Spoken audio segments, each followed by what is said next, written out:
Nós vamos agora às Escrituras Sagradas, ao texto da nossa reflexão de hoje. O tema do culto é a verdadeira essência da ceia do Senhor, e nós vamos procurar compreender a ceia utilizando o Evangelho. Não é? Nos esquecendo da cultura cristã que recebemos, do modo como aprendemos, mas vamos ver como foi que Cristo instituiu a ceia e por que ele instituiu desta forma, para assim podermos ceiar com entendimento. Por isso, por favor, aos irmãos presentes, aos que nos assistem pela internet, abra sua Bíblia no Evangelho de Lucas, capítulo 22. Faremos uma leitura mais extensa, exatamente para contextualizar a última Páscoa e a instituição da ceia do Senhor.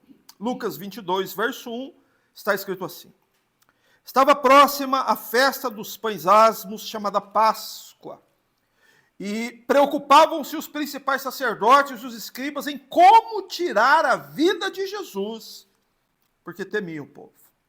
Ora, Satanás entrou em Judas, chamado Iscariotes, que era um dos 12. E este foi entender-se com os principais sacerdotes e os capitães sobre como lhes entregaria Jesus. Então eles se alegraram e combinaram em lhe dar dinheiro. Judas concordou e buscava uma boa ocasião para lhe entregar sem tumulto. Chegou o dia da festa dos pães asmos, em que importava comemorar a Páscoa. Jesus, pois, enviou Pedro e João, dizendo: Ide, preparai-nos a Páscoa para que a comamos. E eles lhe perguntaram: Onde queres que a preparemos? Então lhes explicou Jesus: Ao entrardes na cidade, encontrareis um homem com um cântaro de água. Seguiu até a casa em que ele entrar e dizei ao dono da casa: O mestre manda perguntar-te: Onde é o aposento no qual hei de comer a Páscoa com os meus discípulos? E ele vos mostrará um espaçoso cenáculo mobiliado. Ali fazei os preparativos. E indo, tudo encontraram como Jesus lhes dissera e prepararam a Páscoa. Chegada a hora, pôs-se Jesus à mesa e com ele os apóstolos. E disse-lhes: Tenho desejado ansiosamente comer convosco esta Páscoa antes do meu sofrimento, pois vos digo que nunca mais a comereis até que ela se cumpra no reino de Deus. E tomando um cálice, havendo dado graças, disse: Recebei e reparti entre vós, pois vos digo que de agora em diante não mais beberei do fruto da videira, até que venha o reino de Deus. E tomando um pão, tendo dado graças, o partiu e lhes deu, dizendo: Isto é o meu corpo, oferecido por vós. Fazei isto em memória de mim.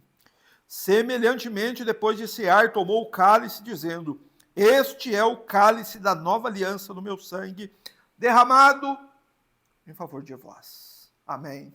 Louvado seja Deus. Meus irmãos, como nós temos conhecimento, nosso Senhor e Salvador, Jesus Cristo, ele deixou ordenanças para a igreja. O batismo é uma ordenança. O que é uma ordenança? É um mandamento, é uma ordem expressa dada pelo próprio Cristo. Ele disse em Marcos 16 que quem crer e for batizado será salvo. Então o batismo é uma ordenança de Cristo. Assim como a ceia. A ceia do Senhor também é uma ordem de Cristo. Quer dizer que não é facultativo a participação de um cristão da ceia. Ela é obrigatória, porque é uma ordem do Senhor Jesus. E aqui está um problema que nós vemos nas pessoas atualmente consideradas cristãs. Irmãos, elas não se importam com o que Cristo ordenou. Elas não fazem caso das coisas que Cristo ordenou. Elas obedecem o que um homem de paletó e gravata fala atrás de um púlpito, mas os mandamentos de Cristo não fazem caso. Você está entendendo onde que eu quero chegar? Meus irmãos, é indispensável a um cristão verdadeiro, que este cristão se converta, se arrependa, ouça a pregação do evangelho e creia, esse cristão venha nascer de novo e então venha ser emergido nas águas, porque essa é uma ordenança de Cristo. E depois de emergido nas águas, o que é que esse cristão deve fazer o resto da sua vida? Participar dignamente da ceia do Senhor. Isso é uma ordem do Senhor Jesus, são mandamentos de Cristo. E aqui é um ponto muito importante, meus irmãos. Por que um cristão, por que um discípulo de Cristo precisa participar da ceia desde o dia do seu batismo até o dia da sua morte? Porque a participação na ceia marca a sua permanência no corpo de Cristo. Sabe quem disse isso? O próprio Senhor Jesus Cristo. Em João capítulo 6, verso 56. Ele disse: quem comer da minha carne e beber do meu sangue permanece em mim e eu nele. Portanto, nós devemos ter consciência do que é que está colocado diante de nós aqui nesta noite. Não é? É algo absolutamente importante, porque nós participarmos da ceia nos identifica com o fato mais importante da história humana, que foi a morte de Cristo. O fato mais importante da história não foi o nascimento de Cristo, por mais importante que tenha sido. O fato mais importante da história não foi o ensinamento de Cristo, por mais importante que o ensinamento de Cristo seja. Tanto o batismo quanto a ceia nos identificam com a morte do Senhor Jesus. Você se lembra do que Paulo ensinou em Romanos 6? Que quando o homem ele é batizado, quando um cristão que nasceu de novo é batizado, ele é identificado com a morte de Cristo. E que o apóstolo Paulo falou também em 1 Coríntios 11, naquela passagem tão conhecida a respeito da ceia, dizendo que todas as vezes que comerdes deste pão e beberdes deste cálice, anunciais o quê? A morte do Senhor. Então, tanto o batismo quanto a ceia nos focam na morte de Cristo. Por quê? Por que a morte de Cristo? Meus irmãos, porque é na morte do Senhor Jesus que repousa a nossa esperança.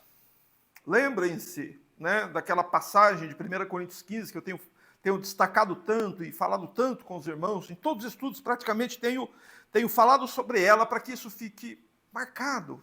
1 Coríntios 15, 3, quando o apóstolo Paulo, ele nos ensina tão claramente que o Senhor Jesus Cristo morreu, por que razão? Pelos nossos pecados, segundo as Escrituras. Então, por que o batismo e a ceia nos identificam com a morte de Cristo? Por que precisamos ser identificados com a morte de Cristo? Porque é na morte de Cristo que nossos pecados são perdoados. Ninguém é perdoado por outra razão, senão crer e estar identificado com a morte de Cristo por meio do batismo e por meio da sua permanência desde o seu batismo até a sua morte, em viver dignamente, conforme o Evangelho, participando do pão e do vinho. Meus irmãos, portanto, o que é a ceia? O que a ceia é? Por certo, talvez você já participou muitas vezes e nunca sequer fez esta pergunta. O que é a ceia? A ceia é o método de Deus para que todos os discípulos de Cristo, de todas as gerações, não só aqueles primeiros discípulos, mas todos os discípulos de Cristo, século após século, milênio após milênio, até o fim do mundo, todos os discípulos possam comer da carne e beber do sangue do Senhor Jesus. Porque o Senhor Jesus disse que quem come da carne dele, bebe do sangue dele, tem parte com ele. Você quer ter parte com Cristo? Ô, meu irmão, é a coisa mais importante do universo, mais importante que sua saúde, mais importante que seus bens, mais importante que sua família, mais importante que a sua vida, é depois que você partir deste mundo, você ter parte com o Senhor Jesus. Então, pensa naquilo que você está aprendendo, nas coisas que estão sendo trazidas à sua mente hoje, e guarde isso para a sua vida. A ceia é isso. É um método de Deus, para que todos nós vejamos a cruz, vejamos o corpo morto e o sangue derramado, e podemos então participar da morte de Cristo, estarmos eternamente identificados com Ele. Meus irmãos, entretanto, diante desta introdução, quero levar os irmãos agora para esse ponto. Com o passar do tempo, o que aconteceu com a ceia? Ela perdeu a essência. Perdeu-se a essência da ceia. A ceia foi descaracterizada. A ceia foi alterada. O modo como a ceia é feita foi mudado. As pessoas fazem ceia de dia, quando as Escrituras nos mostram tão claramente que só pode ser feita à noite. As pessoas fazem ceia em qualquer período do ano, quando não é assim que a Escritura nos diz. As pessoas fazem ceia por motivos diversos, por aniversário de igreja, por qualquer bobagem. Vocês acham mesmo que Deus está preocupado com o aniversário de igreja? Meus irmãos, a ceia foi descaracterizada, mudaram, os elementos foram mudados. Pergunto para vocês, quem tem autoridade de mudar o que Cristo instituiu? Quem tem? O líder, algum conselho supremo de alguma grande denominação tem essa autoridade? Se juntarem todos os líderes religiosos do mundo, eles teriam a autoridade para alterar uma só letra do que Cristo estabeleceu? Pense sobre isso. Seja sábio. Confie no que Cristo ensinou e em mais ninguém. Por isso nós vamos aprender sobre a ceia, não a partir de um livro de teologia, não a partir de uma perspectiva, não a partir de uma ideia, mas a partir das palavras do próprio Cristo. É assim que se aprende o Evangelho. É assim que você faz as coisas conforme Deus ordenou. Porque a ceia não pode ser descaracterizada. Ela não pode ser mudada. A própria palavra ceia, ela significa uma refeição noturna. O apóstolo Paulo disse lá em 1 Coríntios 11, quando ele corrige a igreja de Corinto sobre erros que eles estavam cometendo com a ceia, e ele começa ensinando assim: porque eu recebi do Senhor o que também vos ensinei. O Senhor Jesus, na noite em que foi traído, tomou o pão e, havendo dado graças. Por que Paulo fala da noite? Porque ceia, irmãos, é refeição noturna. O que precisa ser refeito, a essência que precisamos buscar aqui, a atmosfera que precisa se impregnar em nós a partir de hoje é aquela mesma daqueles primeiros discípulos. Só assim você ceia de verdade. Meus irmãos, o próprio sentido da ordenança, o próprio sentido das palavras foram esvaziados. Por isso, o que nós observamos? E eu digo isso com tristeza na alma. O que eu vou dizer agora, vou dizer assim com muita tristeza mesmo. O que a ceia se tornou? Uma liturgia desprovida de significado. As pessoas participam sem sequer entender do que estão participando. Todo mundo participa, então eu estou participando também. Só que sem entender o que é a ceia e quais consequências procedem dela. Meus irmãos, essa descaracterização da ceia se tornou algo até banalizado hoje em dia. A ceia foi banalizada. Você sabe como que eu posso provar isso para vocês? Há igrejas que usam a ceia para chamar as pessoas para ir lá participar. Certa vez estive com minha família num ambiente assim, e haviam pessoas ali ceando, que sequer sabiam o que estavam fazendo, crianças, Crianças ceando, sem sequer ter noção do que estão fazendo. Vi lugares que mudaram os elementos. Os elementos foram mudados. Mas, meus irmãos, nós temos que parar e pensar nisso. Será que está certo? Será que Deus aceita a ceia, assim, se eu alterar o modo como Cristo instituiu? Será que Deus aceita? Será que isso tem valor para a minha alma depois desta vida? Se eu mudar alguma coisa? Nós precisamos ser sábios e entendermos, meus irmãos, que nós estamos diante de uma ordenança de Cristo que está literalmente banalizada. Pessoas vivendo em pecado, ceando nas igrejas. Pessoas não batizadas. Pessoas que não se converteram. Meus irmãos, tem de tudo. Só que as pessoas cometem esse tipo de loucura por pura ingenuidade e ignorância com relação às Escrituras. E a questão é exatamente essa que eu vou explicar para você agora. A maioria das pessoas que você conhece, talvez pessoas que estão aqui me assistindo hoje, pessoas que estão me assistindo pela internet, sequer nunca na vida pegaram suas Bíblias para procurar saber o que a ceia é e como é que deve ser participado dela. As pessoas nunca foram conferir nas Escrituras se realmente as coisas são assim. Você está me entendendo? Esse é o ponto. As pessoas não vão, elas não se dão ao trabalho de ir na Bíblia e ver como foi instituída a ceia, como ela deve ser praticada. Muitos pastores vêm enquanto membros de como a ceia é realizada e ele simplesmente continua fazendo aquilo sem sequer parar. Espera aí, gente, para. Vamos estudar isso aqui, vamos ver como é que é. Vamos ver como Cristo ordenou, o que o apóstolo Paulo falou, e então vamos proceder. E às vezes você toca em certos pontos sobre a ceia, e isso faz as pessoas pensarem, né? Certa vez eu conversando com um irmão, e toquei nesse assunto, e ele realmente parou, pois é, realmente eu não tinha pensado nisso. As pessoas simplesmente não pararam para pensar. As pessoas fazem, não é? Aquele instinto de manada. Está todo mundo fazendo, eu vou fazer também, porque deve estar certo. Mas entenda uma coisa. As multidões estão sempre erradas. Você quer que eu repita isso?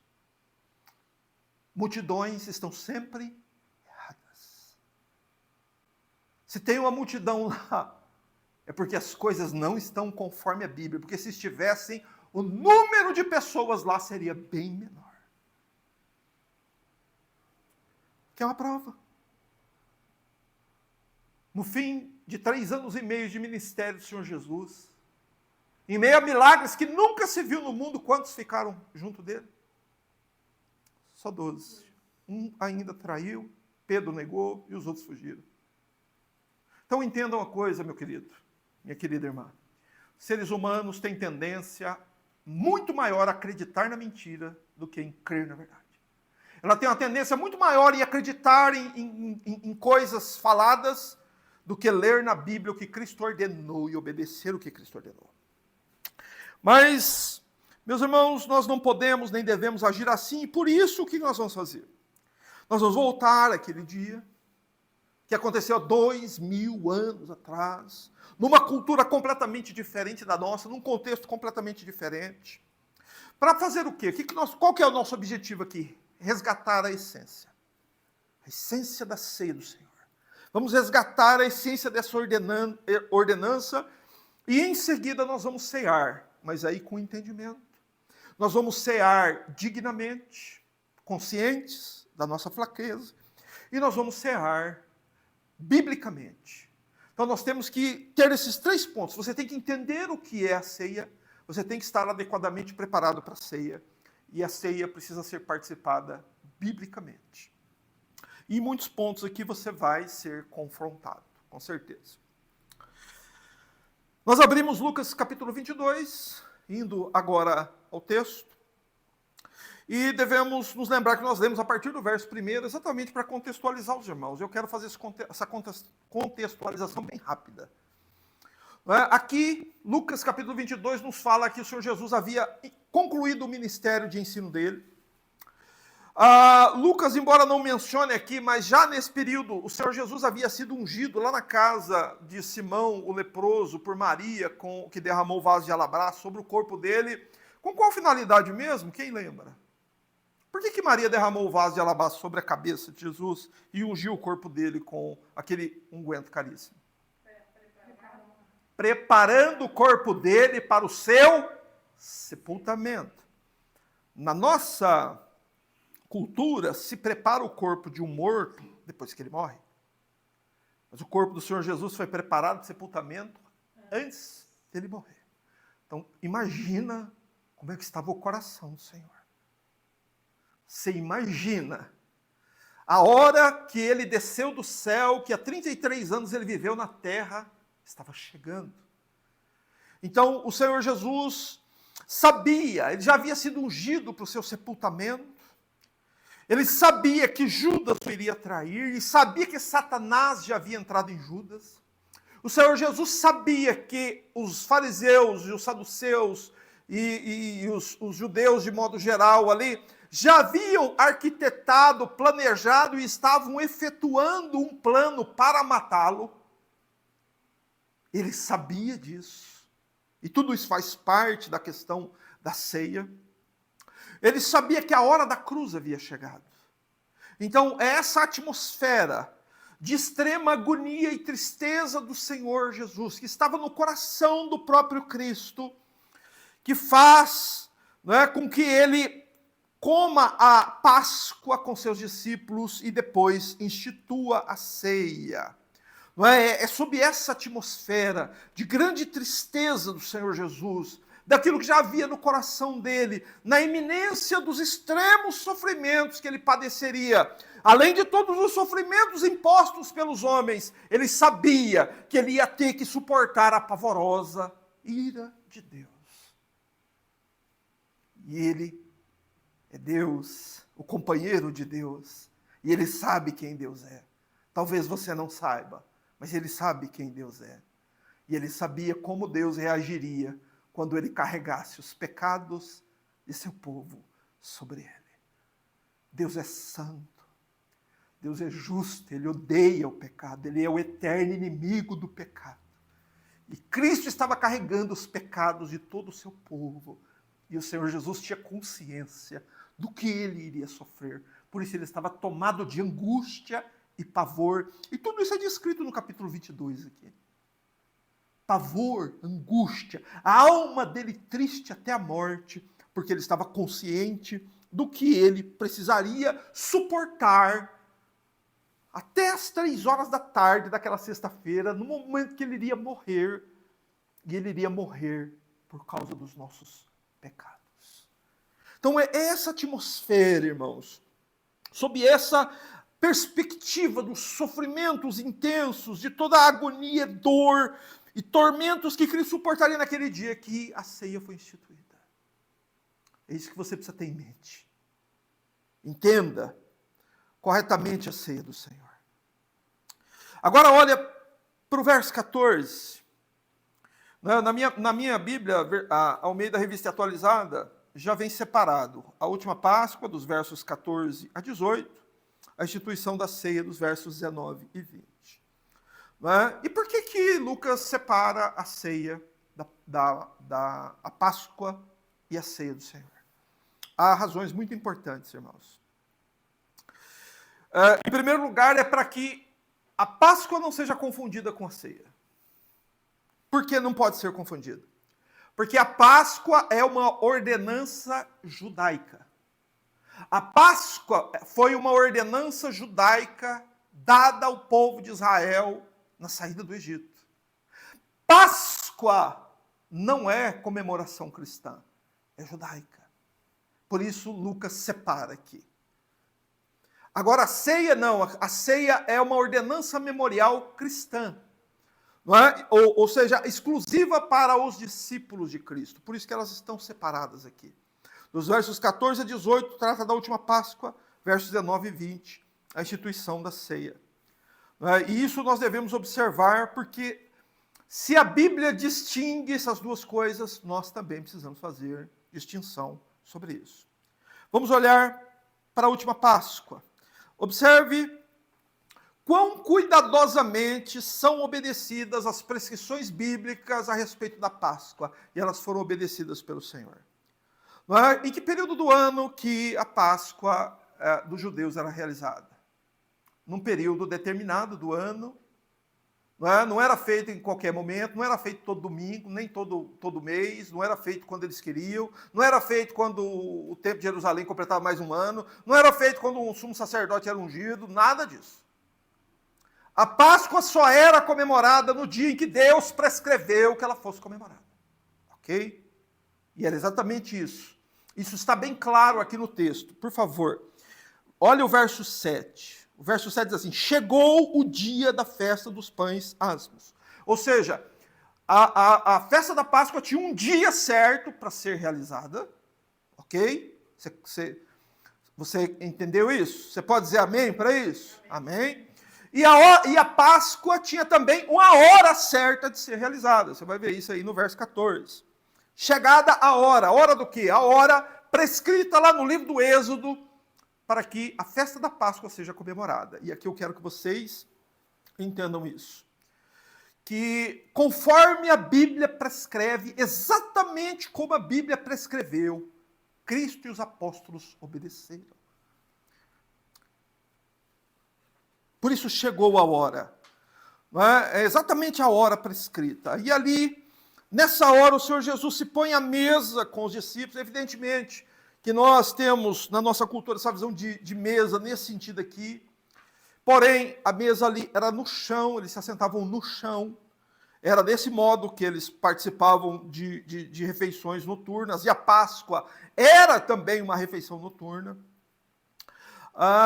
E o Senhor Jesus diz a eles que ele desejou muito comer esta Páscoa com eles antes do meu sofrimento. Então entenda aí a atmosfera que havia ali. O Senhor Jesus desejou muito, porque ali seria o último momento do Senhor Jesus aqui, neste mundo, não é? Junto com os seus discípulos antes da sua crucificação. Então o Senhor Jesus expõe isso, e ele expõe também que ele estava ciente que a hora dos seus sofrimentos havia chegado. Mas no verso 16, o Senhor Jesus diz assim: pois vos digo que nunca mais a comereis até que ela se cumpra no reino de Deus. Ou seja, aqui há uma ordem clara do Senhor Jesus a quem? Quem que estava ali na comemoração da Páscoa? Os discípulos, os apóstolos. Quem mais? Mas ninguém. Mas e a multidão que seguiu o Senhor Jesus? E os milhares e milhares que ele curou? Cadê eles? Meu irmão, ceia é coisa para discípulo. Ceia é coisa para seguidor de Cristo, não é para multidão, não. Ceia é coisa séria. Isso você tem caracterizado aqui. Só que aqui o Senhor dá uma ordem aos discípulos. Eles comem, participam da Páscoa e Jesus ordena: vocês nunca mais vão participar dela até que ela se cumpra no reino de Deus. Ou seja, o Senhor Jesus aqui, ele separa cristianismo do judaísmo, ele proíbe cristãos de participar da Páscoa, está bem claro no texto, não é? Só que o que é impressionante é que os crentes, pelo menos a maioria dos que eu conheço, não fazem a menor questão do que Cristo disse. Porém, Cristo está dizendo isso: nunca mais a comerei, até que ela se cumpra no reino de Deus. Ou seja, o Senhor Jesus dá um outro caráter sobre a Páscoa, que eu vou citar um pouquinho mais abaixo aqui. Mas eu quero dar ênfase no verso 17, porque aqui Lucas, ele destaca um elemento que muita gente acaba não compreendendo. Né? No verso 17 diz que, tomando um cálice, havendo dado graças, disse: recebei e reparti entre vós. Jesus toma, durante a Páscoa, um cálice de vinho. Não é? E como nós sabemos, os elementos prescritos na Páscoa judaica, quais eram? Quais eram os elementos para que os judeus participassem da Páscoa? Lá, e prescritos em Êxodo 12. Precisava ter um cordeiro, sem defeito. Esse cordeiro deveria ser assado no fogo, e ele deveria ser comido dentro de casa, com pães asmos e ervas amargosas. Mas então, se eles estavam participando da Páscoa, que cálice de vinho é esse? De onde veio isso? De onde veio esse cálice? Não é? Por que havia um cálice de vinho? É que com o passar do tempo, durante o passar do tempo, desde que foi instituído a Páscoa lá em Êxodo 12, até os dias de nosso Senhor Jesus, os judeus, eles adicionaram à celebração da Páscoa 4 cálices de vinho. Por isso que havia vinho ali. Então, junto com os elementos da Páscoa, eles participavam do vinho. E o Senhor Jesus, então, oportunamente pega um cálice de vinho, dá graças a Deus pela provisão do vinho, como o Senhor Jesus sempre fez, né? Um ato de gratidão a Deus pela provisão de ter o cálice de vinho, e ele ordena aos discípulos, recebam, repartam entre si, né? A ideia aqui é como as famílias judaicas faziam, pegavam um cálice e tomavam, e todos tomavam do mesmo cálice. Era assim que os judeus faziam isso. E o Senhor Jesus diz que os discípulos deviam fazer isso. A seguir, o Senhor diz novamente, ele ratifica o que ele havia dito no verso 16. Pois vos digo que de agora em diante não mais beberei do fruto da videira até que venha o reino de Deus. O que é fruto da videira? O que essa expressão significa? Ela é uma expressão hebraica para se referir ao vinho da Páscoa. Isso é o fruto da videira. O Senhor Jesus está dizendo aqui que os discípulos não mais devem participar da Páscoa judaica. Novamente, Jesus está ratificando o que ele disse, dizendo novamente. Não é? E qual é o significado aqui para nós? Ele proíbe os seus discípulos de participar da Páscoa. E por quê? Por qual sentido? Qual a questão? Meus irmãos, simplesmente porque o Evangelho separa cristianismo e judaísmo. Judaísmo é uma religião, cristianismo é outra religião. Uma vem da outra. O cristianismo estava profetizado no Antigo Testamento, porém, nós vamos perceber que na ceia é exatamente esse o foco. A ceia nos fala da instituição de uma nova aliança. Então, há 2 alianças, uma feita com o povo judeu na saída do Egito, onde a Páscoa foi estabelecida, e outra aliança, firmada por quem?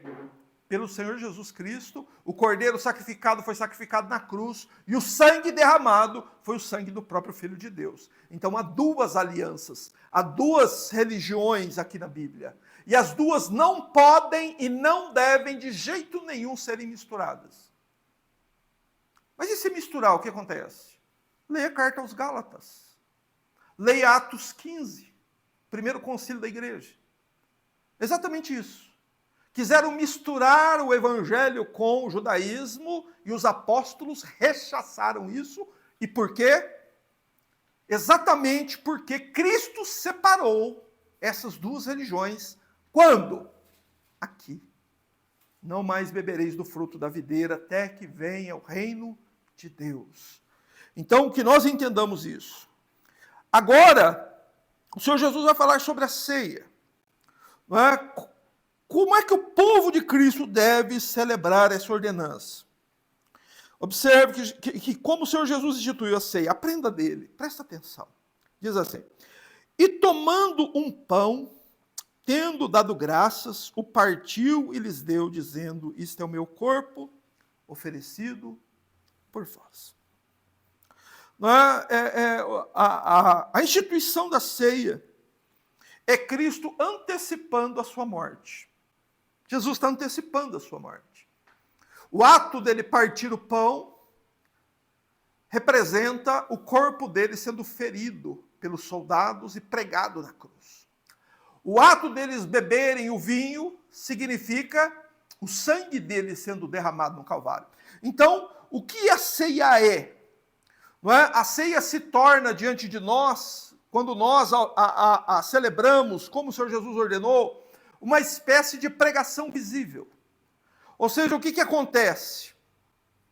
A ceia se torna uma espécie de pregação visível diante dos nossos olhos, quando nós contemplamos esses elementos que estão diante dos olhos dos irmãos, para que nós nos lembremos do modo como o bendito Filho de Deus morreu naquela cruz por nossos pecados.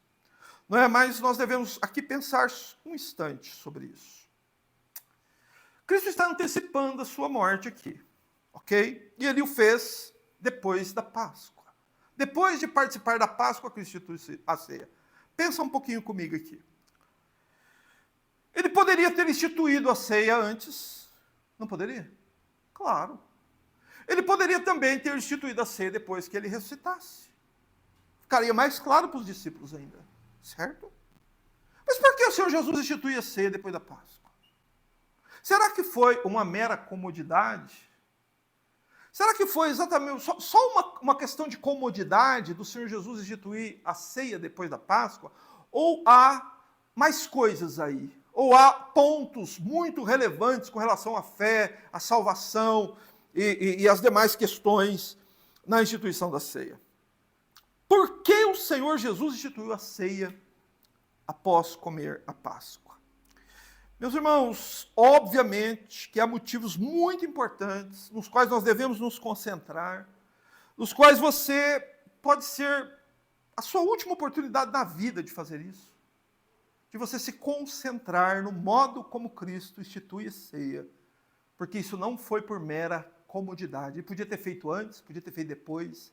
Ele fez no momento exato, no momento certo, por motivos certos, por razões que talvez você nunca parou para refletir a respeito. Porém, eu quero fazer você refletir sobre isso aqui. A primeira coisa que Lucas registra é que Jesus toma um pão. Né?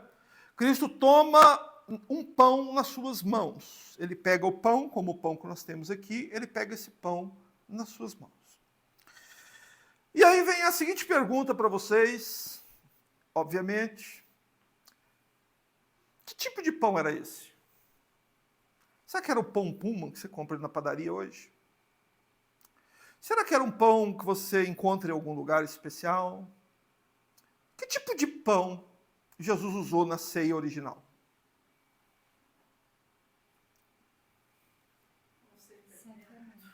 Meus irmãos, isso é óbvio. É óbvio que o Senhor Jesus usou os elementos da Páscoa na ceia por uma razão óbvia. O que ele está fazendo? Ele está usando a sua autoridade, porque ele é Deus e Senhor, e só ele pode fazer isso. E ele pega um elemento da antiga aliança e traz para a nova aliança. Ele pega algo do Antigo Testamento e traz para o Novo Testamento, e ele faz isso por muitas razões. Meus irmãos, eu podia dar N razões para os irmãos de o Senhor Jesus ter usado o pão da Páscoa para participar da ceia. Mas eu vou dar apenas algumas, apenas para deixar mais claro. Meus irmãos, a primeira razão é que simplesmente não havia outro tipo de pão ali. Por isso que é chamada de festa dos pães asmos. Asmos. O que significa isso? Significa que não poderia haver nem na casa qualquer vestígio de fermento. Se tivesse, o que acontecia? Essa família era extirpada do povo de Israel, conforme prescrevia o Antigo Testamento. Êxodo 12. O Êxodo 12:15 diz assim: 7 dias comereis pães asmos. Logo ao primeiro dia tirareis o fermento das vossas casas, pois qualquer que comer coisa levedada, desde o primeiro até o 7º dia, essa pessoa será eliminada de Israel. Então presta atenção. Escuta, irmão, você talvez nunca parou para pensar nisso. Quem pode mudar o que Jesus instituiu? Quem pode mudar isso, irmãos? Quem tem essa autoridade, irmãos? Seja sábio, seja sensato, pense e reflita. Meus irmãos, um outro ponto.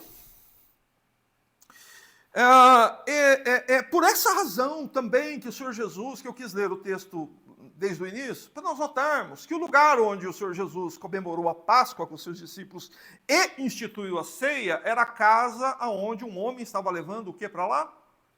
Um cântaro de água. Isso era um servo que levava. Para que eles levavam água para as casas no dia em que começava a celebração da Páscoa? Para limpar a casa de todo vestígio de fermento, conforme era prescrito na lei de Moisés. Então você entende que não poderia existir qualquer outro tipo de pão lá naquele lugar? Que o Senhor Jesus fez isso não por mera comodidade, mas para nos dar um exemplo do seu próprio corpo. Porque não existe outro tipo de pão que vá nos fazer compreender a própria pessoa de Cristo. Não é? Porque pão sem fermento representa o próprio corpo de Cristo. E em muitos lugares na Bíblia, como que o fermento é mencionado, é mostrado? Como um tipo do pecado.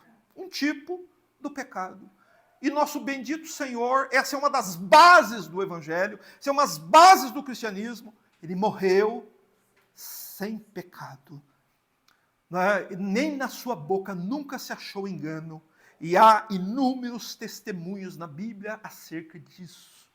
O próprio Judas, quando sente remorso por ter traído o Senhor Jesus, diz assim: eu traí sangue inocente.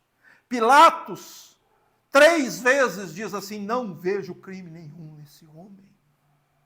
A mulher de Pilatos teve um sonho, dizendo para Pilatos: não entre na questão desse justo.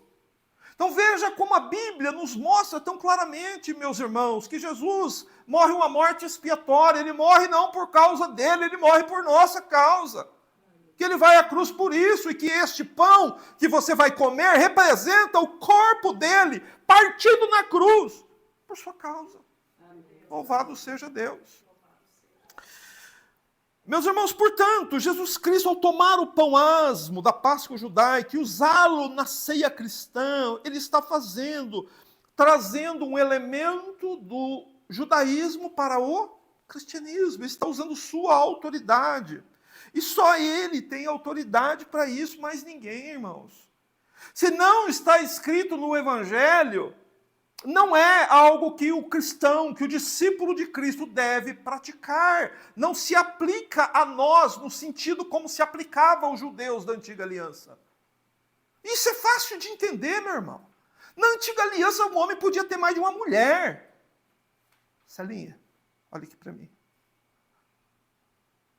Você ia deixar ele arrumar mais umas 2, 3 esposas para morar com você? Não. De jeito nenhum, né? Mas lá em Êxodo diz que podia. Meus irmãos, por que não pode mais? Lá no livro do Êxodo está escrito também que um pai poderia vender sua filha como escrava. Podia, é lícito, era lícito. Por que não pode mais? Meu irmão, porque nós estamos numa nova aliança. Só que o que acontece? Se tem uma coisa que misturaram absurdamente hoje, é essas coisas. Pega-se as coisas da antiga aliança, traz para a nova aliança e fazem isso em concílios. Ou algum pastor tem alguma ideia e ele vai lá e pega uma festa da antiga aliança e começa a comemorar isso lá na igreja. Meus irmãos, e isso é algo devidamente condenado pela Bíblia. Só quem pode fazer isso é Cristo. E ele fez, e o que ele fez está escrito aqui. Por isso, Lucas diz que ele toma um pão. E o que ele faz com o pão? Ele dá graças a Deus. Primeira coisa. Ele agradece a Deus pelo pão. Mas lembremos por um instante o que esse pão significa, irmãos. O corpo santo do Senhor, que não conheceu o pecado. O corpo santo. Jesus está dando graças ao Pai por aquele pão que representa o seu próprio corpo. Não é? E nessa oração, nesse agradecimento, Cristo separa esse pão da Páscoa e o traz para a ceia. E em seguida, o que o Senhor Jesus Cristo faz? É dito o seguinte, que ele partiu o pão. Como que ele partiu o pão? Diante dos olhos dos discípulos. Por que ele fez isso? Por que esse gesto do Senhor Jesus? Por que ele agiu assim? Meus irmãos, pensa na agulha que estava no coração do Senhor Jesus. Porque o que ele estava fazendo ali, ele estava já mostrando as coisas que aconteceriam com ele logo nas próximas horas a seguir. Todos os sofrimentos dele, todos os tormentos dele, todos os açoites, todas as vezes que ele foi espancado, ridicularizado e cuspiram no rosto santo dele, todas as vezes que o insultaram e mentiram contra ele e o encravaram na cruz, todas estas coisas, a horrível ira de Deus que ele suportou no Calvário, tudo isso está prefigurado no partir do pão. Por isso ele parte o pão. Meus irmãos, ninguém foi humilhado como ele foi. Ninguém foi espancado como ele foi. Sabe como o profeta Isaías diz que ele ficou depois? Ele ficou tão desfigurado que ele sequer parecia um ser humano. Assim que o Senhor ficou. Por sua causa, pecador. Por minha causa. Foi assim que o corpo dele ficou. Não olhe para essas imagens ridículas que fazem de um Jesus na cruz com um machucadinho aqui, um sanguinho aqui, um raladinho aqui. Isso é loucura, é tolice, é idiotice. São pessoas que fazem deuses segundo os seus próprios corações. Olhe para aquilo que o profeta Isaías disse, que ele estava tão desfigurado que ele nem parecia homem. Você já viu alguém que apanhou tanto, foi espancado e torturado tanto, que o corpo dele foi desfigurado? Foi assim. E tudo isso estava profetizado aqui. Ele parte o pão. E ele diz: isto é o meu corpo oferecido por vós. Esse pão partido é o meu corpo. Esse pão asmo, esse pão sem fermento. Tomem cuidado, nunca se esqueça disso. Ele é oferecido, ou seja, Cristo estava morrendo voluntariamente. Ele estava oferecendo o seu corpo para suportar no corpo dele as consequências que deveriam cair sobre o seu corpo. Porque era isso que você merece pelos pecados que você praticou.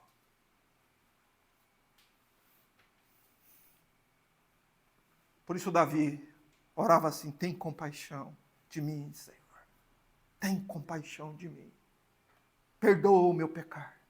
Perdoa-me, ó Deus. Que nós entendamos isso. Meus irmãos, e que você, nem eu, jamais olhemos com indiferença para esse pão partido. Há pessoas que... Um dia eu fiquei horrorizado. Eu fiquei horrorizado ao ver aquilo. Fizeram, eu não participei porque não eram os elementos adequados. Depois que terminou, haviam pessoas que pegaram os pãezinhos cortados que sobraram e comiam igual pipoca, assim.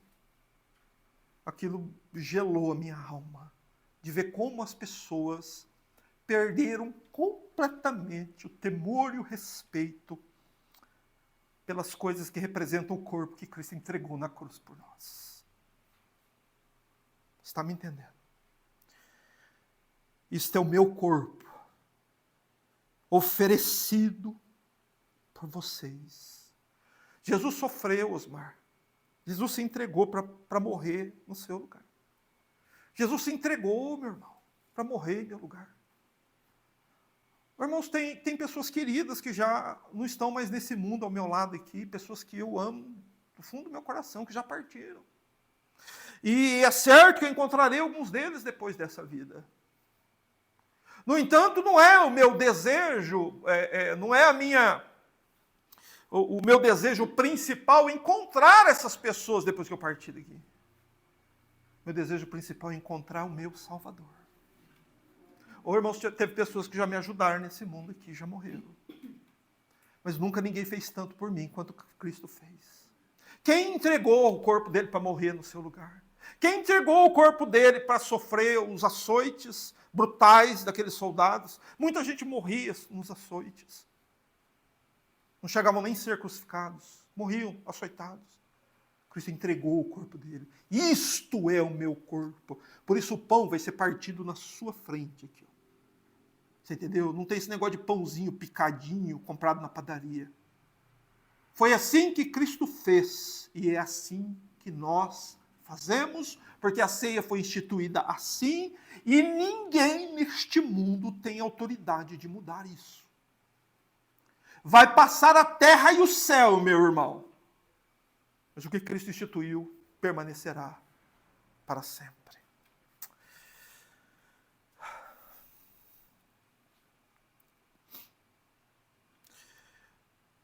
Então o Senhor Jesus, no final do verso 19, diz assim: fazei isso em memória de mim. Fazei isto em memória de mim.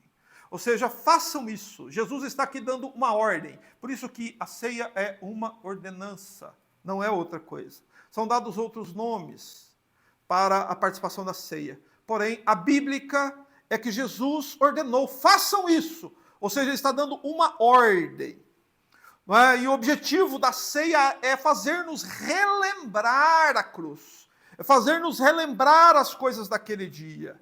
E nós devemos fazer isso, e Jesus disse, em memória de mim. Lembre-se que o Senhor Jesus instituiu a ceia depois da Páscoa. E que a Páscoa era também uma ordem de Deus e também um memorial. Você se lembra lá em Êxodo 12, onde é dito isso? Depois você estuda Êxodo 12, você vai ver que foi instituído como um memorial. O que é um memorial, irmãos? Significava que todas as vezes que os judeus participavam da Páscoa, eles relembravam de um fato muito importante. Isso é um memorial. É algo que nos faz lembrar de algo muito importante. Qual era o fato que a Páscoa fazia os judeus lembrarem? A saída do Egito, a libertação do Egito, a morte do Cordeiro e a libertação do Egito. Aqui o Senhor Jesus coloca a ceia no lugar da Páscoa e a coloca também como um memorial. Ou seja, o princípio é o mesmo. Muda-se da Páscoa para a ceia, mas os princípios permanecem. Você entende? Assim como a Páscoa era comida à noite, a ceia também é à noite. Assim como a Páscoa era uma reunião familiar, assim é a ceia também. Esses princípios permanecem, meus irmãos. E fazer em memória de quê? O que nós precisamos lembrar do Senhor? Paulo nos ajuda a entender isso. Lá em 1 Coríntios 11, 26, ele escreveu assim: todas as vezes, entenda, todas as vezes que comerdes o pão, não, este pão, Paulo está dando ênfase que o pão da ceia, ele é diferente dos outros pães. Todas as vezes que comerdes este pão e bebermos o cálice, anunciamos a morte do Senhor Jesus. Todas as vezes. Então, irmão, vou te dar um conselho. Se alguém tão indigno quanto eu pode te dar um conselho, é o seguinte: se por acaso você estiver em algum ambiente e for feito lá uma ceia por causa do aniversário da igreja, isso que é um conselho meu, não participa. Diz, não, eu não quero. Não vou participar. Ah, está fazendo uma ceia aqui porque teve um negócio, um evento aqui e tal. Vamos fazer ceia. Não participa. Não participa. Porque a Bíblia diz que todas as vezes, todas, ou seja, não há exceções, todas quer dizer, todas, obviamente. Todas as vezes que comerdes este pão e beberdes o cálice do Senhor, é para quê? Para anunciar a morte do Senhor até que Ele venha. Até que Ele venha. Então, ceia só se faz por um motivo, meu irmão. É como a Páscoa judaica. Ela foi transposta na nova aliança como a ceia agora para nós. Não se podia fazer Páscoa como queria, mudar os elementos da Páscoa, ou comer pão com fermento. Não podia nada disso, irmão.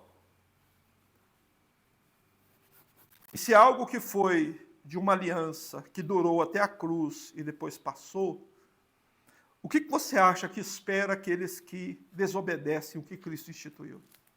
Então entenda que o que eu estou dizendo aos irmãos, o que eu estou informando, você pode não concordar, você pode... Mas uma coisa você não vai poder dizer,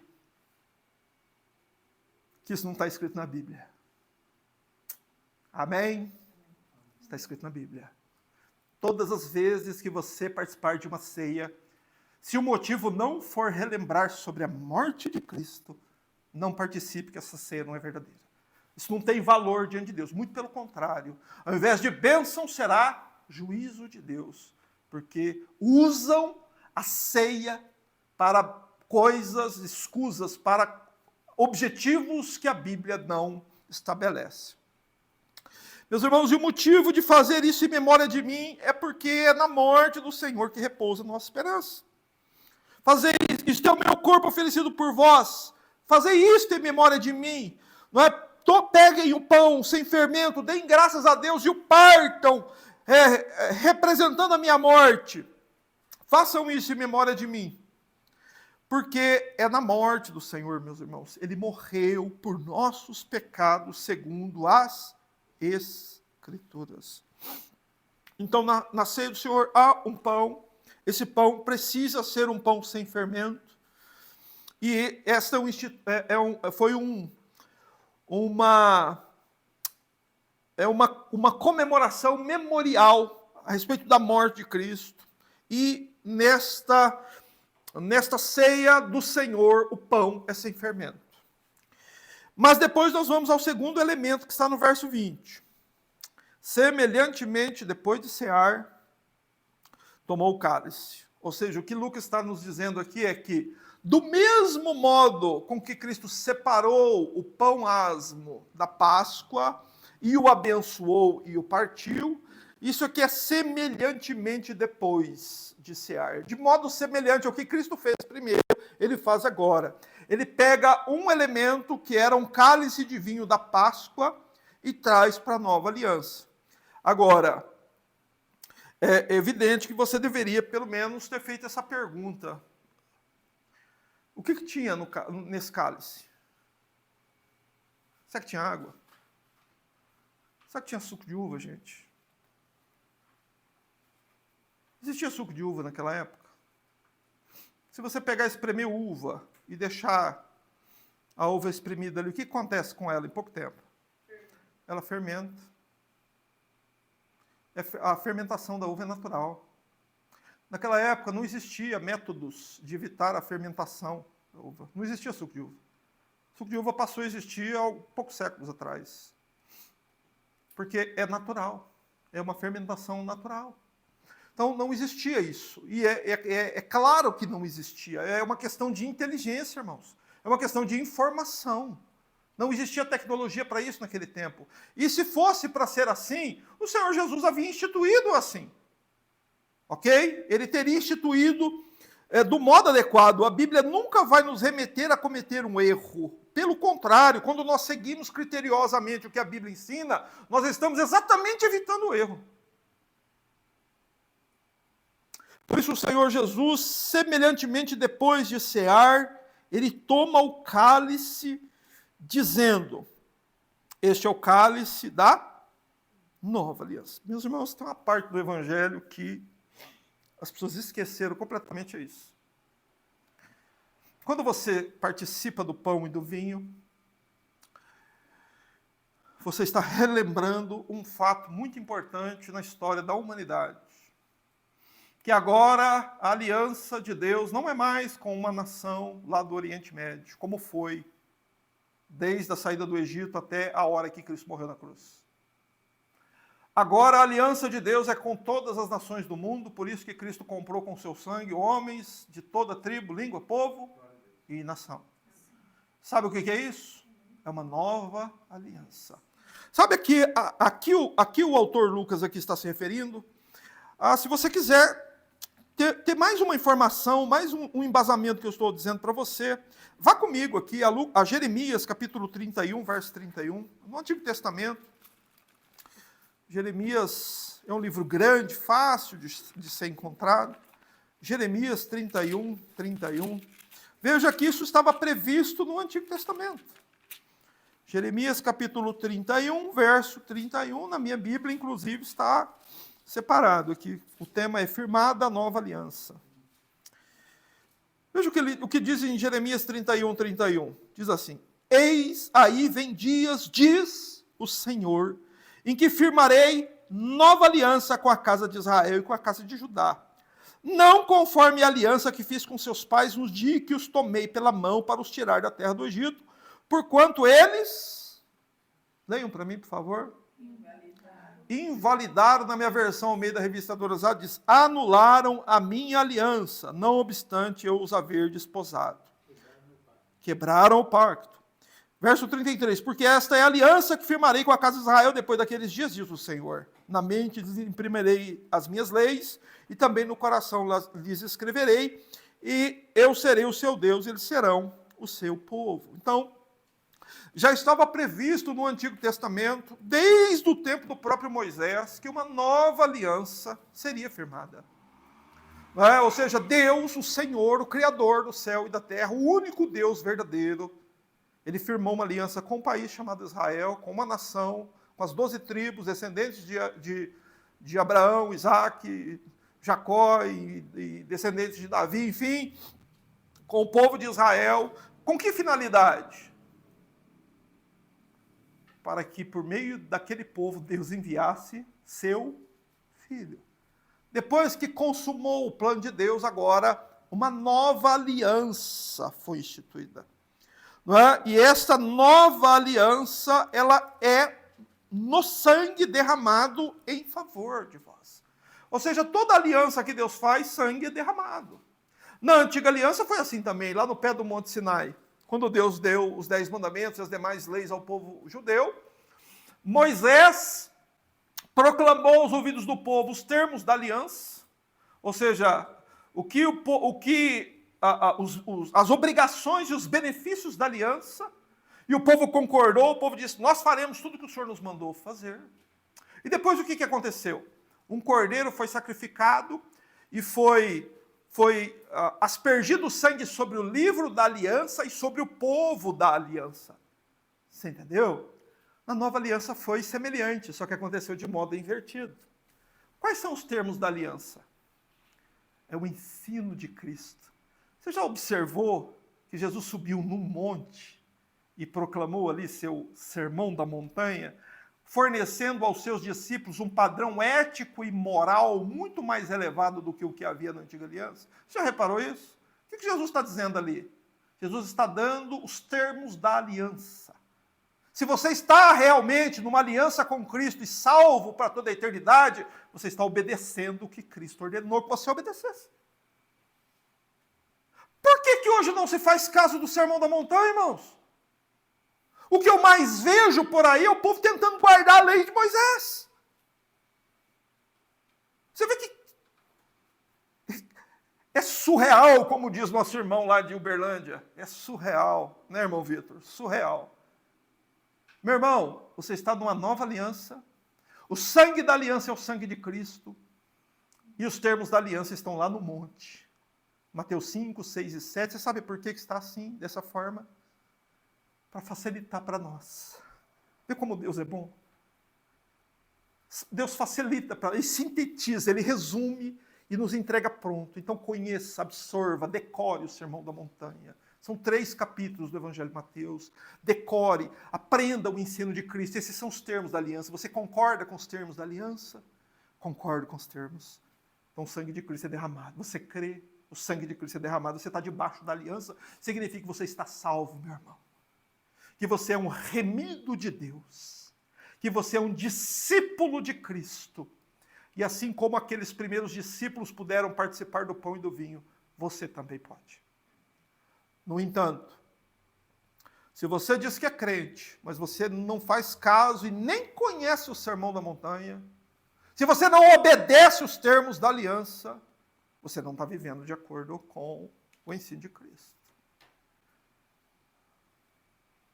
Foi por isso que Paulo diz, quem comer e beber indignamente, não será abençoado, será réu do corpo e do sangue do Senhor. Entenda, meu querido, há bênçãos sem fim em participar do que você vai participar aqui. Mas também há juízos severos para aqueles que participam indignamente. Então a gente precisa entender. Não é só ouvir a Bíblia, não é só sentar num banco de igreja, não. Há obrigações na aliança, há bênçãos procedentes da nova aliança. Quais são? Perdão de pecados. O que você precisa mais? Você precisa de perdão. Se você estiver nessa aliança, você está perdoado para sempre. Seus pecados estão apagados, Deus se esqueceu, Deus lançou no esquecimento. Você está perdoado para sempre e eternamente, não precisa mais temer a morte. Depois da morte, sua alma voará para o céu, como uma pomba voa para o seu ninho no final da tarde. Se você estiver na aliança. Mas se você não tiver, era melhor não ter nascido. Então entenda, isso é colocado diante de nós assim, para que nós entendamos. A bênção sem fim na participação da ceia. É uma obrigação. Leia, abra comigo João 6,56, por favor. Evangelho de João, capítulo 6. João 6, 56. Os irmãos que nos assistem também.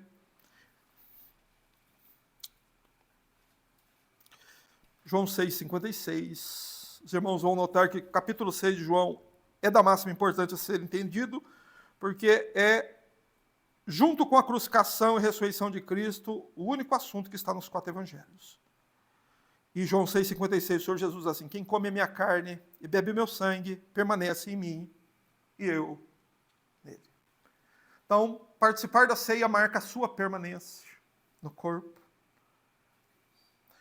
Participar da ceia é uma prova para você mesmo de que você está vivendo dignamente, porque a tua consciência não te acusa de estar vivendo uma vida errada. E então você pode participar do corpo que foi entregue por você no Calvário.